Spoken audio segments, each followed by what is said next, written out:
મનસુખભાઈ, સૌથી પહેલા તો સ્વાગત છે આપનું ન્યૂઝ 18 ગુજરાતીમાં. આપ અમારી સાથે જોડાયા બદલ પણ આપનો આભાર. આજે એક ગતિવિધિઓ એવી થઈ કે જેમાં ચૈતરભાઈ તરફથી આપના પર આક્ષેપ કરવામાં આવ્યા અને સીધો જેવો આક્ષેપ કરવામાં આવ્યો કે આપ બોલ બચ્ચન છો, એલફેલ બોલો છો. શું કહેશો એને લઈને? જો એને તો ટેવ પડી ગઈ કે સતત કોઈને કોઈ પ્રકારના મારા પર આક્ષેપ કરવાના, કારણ કે મારાથી એ લોકસભાની ચૂંટણીમાં જીતવાના બહુ અરખા હતા, ઉમંગ હતો, પણ હારી ગયો. એટલે એ નિરાશા બતાવે છે. અને બીજું કે હજુ એ આજકાલનો નિશાળે છે, જયારે હું તો 30, 40, 35 વર્ષથી જાહેર જીવનમાં છું. 1995 પણ કેશુભાઈની સરકારમાં હું મંત્રી હતો. કોસ્ટેજ ઇન્ડસ્ટ્રીઝ અને ફિશરીઝ અને ટ્રાઇબલ જેવા ડિપાર્ટમેન્ટ સંભાળ્યા હતા. અને તે વખતે પણ કેશુભાઈ આપણી પ્રશંસા કરી હતી. અને 1998 થી સતત લોકસભામાં હું ચૂંટાઈને જાઉં છું અને સામાન્ય સીટ પરથી ચૂંટાઈને જાઉં છું. અને સામાન્ય મતદારો, એકલા આદિવાસી ને સામાન્ય મતદારો પણ મને જીતાડે છે. એટલે એ જ મોટી વાત છે ને. એક નહીં 7 ટર્મથી આ તો હજુ વિધાનસભાના હજુ 3 વર્ષ નથી થયા, ત્યાં બધી મોટી ડંફાસો મારે છે. એટલે એને આદત પડી ગઈ છે. બોલ બચ્ચન નહીં તો લોકોના પ્રશ્નો માટે ક્યારેક મારા પાર્ટીમાં હું સરકારમાં પણ બોલું છું.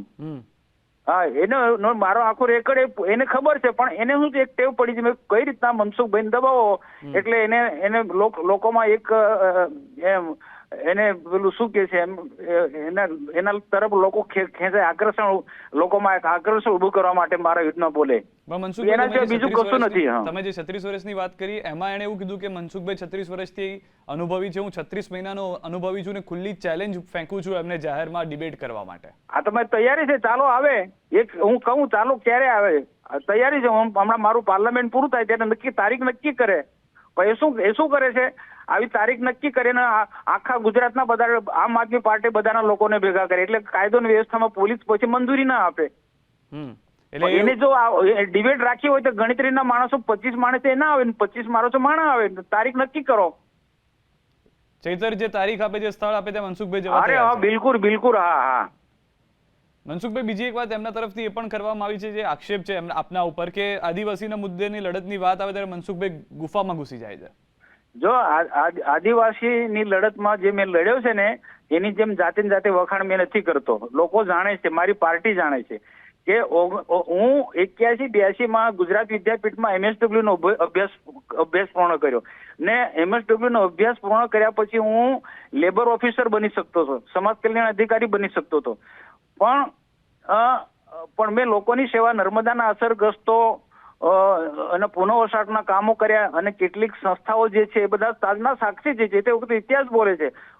જે અસરગ્રસ્તો માટે જે કામ કરનારી જે સંસ્થાઓ, તેમની સાથે રહી ને નર્મદાના અસરગ્રસ્તોનો પુનઃવસાહતનું મોટું કામ કર્યું ને બહુ મોટી સફળતા મળી છે. અને ત્યાર પછી હું 95માં વિધાનસભા જીત્યો, રાજપીપળા વિધાનસભાનો. પહેલી વખત મને મંત્રી બનાવ્યો કેશુભાઈની સરકારમાં. ત્યારે પણ જે કામો કર્યા એ રેકોર્ડ પર છે.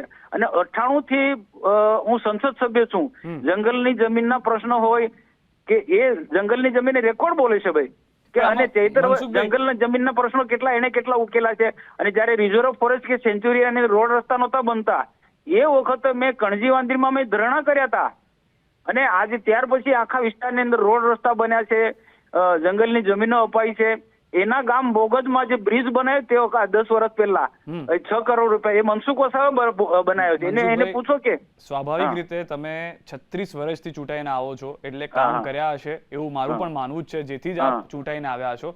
પરંતુ અહીંયા આગળ વધુ એક વાત તેમને એ વાત કરી દીધી છે કે જો મનસુખભાઈની હેસિયત હોય તો નર્મદા જિલ્લાનો પ્રમુખ આદિવાસી બનાવવા પાર્ટીમાં રજૂઆત કરે. હવે એના કહેવાથી થોડો મારી પ્રમુખ બનાવવાનો, પાર્ટી નિર્ણય કરે કે એના કહેવાથી થોડું બનવાનું છે. હવે એને ઇન બિન 3 લોકો છે, એવા જે નક્કી કરે તે બને. એની કેટલી મોટી પાર્ટી ગુજરાતમાં, ઇન બિન 3 લોકો છે, એમાં શું નક્કી કરવાનું હોય? અમારે નેશનલ લેવલની પાર્ટી છે, જે કેન્દ્રમાં પણ સત્તા છે, રાજ્યમાં અનેક રાજ્યોમાં સત્તા છે. અને આજે વિશ્વના સૌથી સભ્ય સંખ્યા ધરાવનારી મોટી પાર્ટી ભારતીય જનતા પાર્ટી છે. એનું ક્યાં ગણતરી ગણી છે? એની શું હિસ્સો છે અમારા ભારતીય જનતા પાર્ટીની આગળ? એ એવું કહે છે કે હું જેને નક્કી કરું એને જ ટિકિટ આપશે. એટલે બધું થોડું માની લેવાનું હોય? એ તો બધું જ કહેવાનું. એ તો જૂઠો માણસ છે. એની પાસે કશું જે માણસ પાસે કશું જ નથી. વચ્ચે પેલા એક અમારા સંસદ સભ્ય જે વાત કરી નરેશભાઈ પટેલે, મંત્રીએ, કે જેની પાસે દુકાન જ નથી, એ બધા જાતના માલ વેચવા બેઠો છે. એના જેવું કામ છે એનું. એમને તો એવો દાવો કર્યો છે કે 44 બેઠક ઉપર એ જે વ્યક્તિને કહેશે એને જ આમ આદમી પાર્ટી ટિકિટ આપશે. પણ એનામાં કોઈ છે જ નથી ને. આમ આદમી પાર્ટીમાં કોણ છે? 2-4 લોકો છે. હવે એ જ નક્કી કરે. ટિકિટ આપશે પણ જીતશે તો ને. આ ગયા વખતે વિધાનસભામાં કેટલી દાવો કર્યો આમ આદમી પાર્ટી, કેટલી વિધાનસભા જીત્યા? જિલ્લા તાલુકા તો જીતશે એવું કહે છે એ લોકો. પણ વિધાનસભાને પૂછો કે તમે વિધાનસભા જીતવાના દાવા કર્યા તો જબરજસ્ત ગઈ વખત વિધાનસભામાં સરકાર બનાવી છે એવું દાવા કર્યા હતા. એ તો આ વખતે લોકોને ઠગીને મત લીધા. એમને આ વખતે એવું કીધું 2027 માં અમારી સરકાર બનશે. ના એને કહું ગયા વખતે વિધાનસભામાં એવો દાવો કેટલી સીટો આવી હતી? ગઈ વિધાનસભા વખતે આવો દાવો કર્યો તો કેટલી સીટો આવી એમની?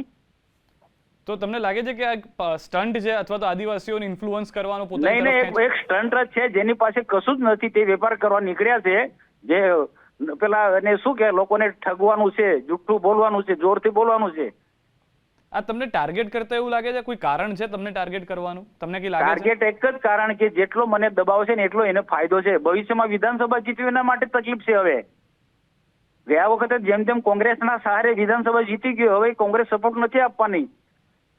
અને હવે ગમે ત્યાં મિટિંગોમાં સભામાં અબોબો એ મેં ખુલ્લો વિરોધ કરું છું. ભાઈ આદિવાસીના થોડા સંસ્કાર છે એ કે અબોબો એટલે આદિવાસી, એટલે મેં વિરોધ કર્યો હતો એનો. એટલે તમને લાગે છે કે તમારી જે પ્રસિદ્ધિ છે એની સાથે સાથે પોતાની પ્રસિદ્ધિનો લાભ લેવાનો પ્રયાસ થઈ રહ્યો છે? મારી તો હું માનતો નથી કે મારી પ્રસિદ્ધિ નથી. મારી પ્રસિદ્ધિ લોકોના કામ કરું છું. પણ એને જે ભવિષ્યમાં વિધાનસભા જીતવી હોય અથવા તો લોકસભા જીતવી હોય તો પછી મને દબાવ કે મારા વિરુદ્ધમાં બોલે છે, બીજો કોઈ છૂટકો જ નથી. તમારી લોકચાહના છે એનો ફાયદો એ ઉઠાવી રહ્યા છે પોતાની લોકચાહના વધારવા? ના, મારી તો હું કેતો જ નથી મારી લોક, એ તો એના ચૈતર જ એના વખાણ જાતે કરે. હું કેતો જ નથી મારી લોકચાહના છે. પણ પાર્ટીના કરેલા કામોના આધારે શિસ્તબદ્ધ પાર્ટી છે અને કાર્યકર્તાની મોટી ફોજ છે. એના આધારે અમે લોકોના કામો પણ કરીએ છીએ અને આ ચૂંટણી વારંવાર જીતીએ છીએ.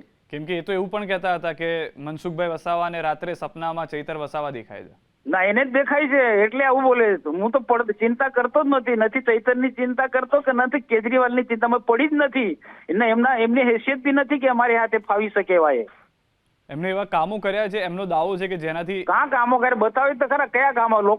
લોકોને ઉશ્કેરવા સિવાય બીજું કોઈ કામો જ લડાવવાના, ઝઘડા, લોકોને મારવાના 19 જેટલા તો એફઆઈઆર થયેલા છે. જંગલ ખાતાના ફોરેસ્ટર ને બીટગાડી તે આદિવાસી તેમને માર્યા હતા. એમનું કેવું છે કે તો રાજકીય ષડયંત્ર હતું એમને દબાવવા. કાં રાજકીય કાં ષડયંત્ર? એફઆઈઆર થયેલી છે 19 જેટલા ગુના. તાલુકા પંચાયતમાં સંજય પ્રાંત અધિકારીની હાજરીમાં સંજય તાલુકા પંચાયતના પ્રમુખને મારે એ રાજકીય સ્ટન્ટ કહેવાય? એ તો જનૂની માણસ છે. વાતમાં ગુસ્સો કરવો, ક્રોધ કરો, ગમે તેને મારી દેવું. તમારો શું પડકાર છે ચૈતર વસાવા માટે? હું એને ગણતો જ નથી. મારા આગળ કઈ પડકાર જ નથી. એને ગણતો જ નથી. આવનારા દિવસો તમે જોજો, તમે વિધાનસભા કઈ રીતના જીતે છે અને તાલુકા પંચાયત, જિલ્લા પંચાયત પરિણામ બતાવશે. નહીં, એટલે તો એમને ચેલેન્જ ફેંકી છે એટલે હું તમને ચેલેન્જ તો જે જુઠ્ઠા ને ઠગ માણસ જેની પાસે કશું જ નથી એ તો ઠોકામ ઠોકત કરવાના છે ને.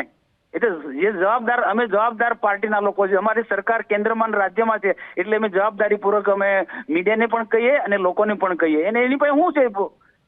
પણ આ તો શું તમે જે રીતે કીધું કે ડિબેટ માટે તમારી તૈયારી છે, ત્યાં જઈને ઠોકર હા તો બિલકુલ તૈયારી છે. એ નક્કી કરો. પણ એવું એ શું કરશે કે આખા ગુજરાતમાંથી બધા આમ આદમી પાર્ટીના લોકોને બધા ભેગા કરશે એટલે સરકાર કાયદો અને વ્યવસ્થા સ્વાભાવિક છે કે મંજૂરી ના આપે.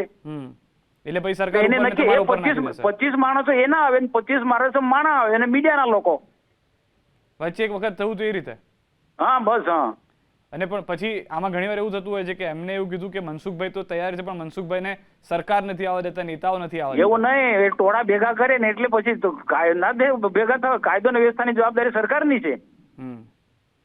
ઠીક છે, આભાર મનસુખભાઈ, આપે કિંમતી સમય આપનો આપ્યો. હા, કઈ કહેવાનું. હા.